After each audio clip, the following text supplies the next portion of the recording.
बाजु मिलाउनु बिहेको दाइ अब त महादेव कस्तो देला पर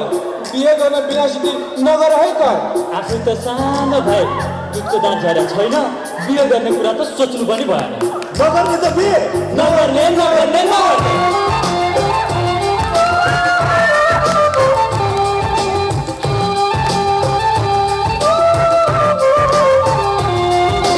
बाजा झल्काउँदै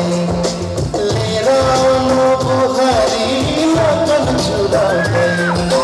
बाजा झल्काउँदै नहेर्नु यता साइत झुलाउँदै सुन ए भाइ भनेको मन तिमीहरू भयो लक्का जवाना मेरो दाजु हतार नगर सानै त छानी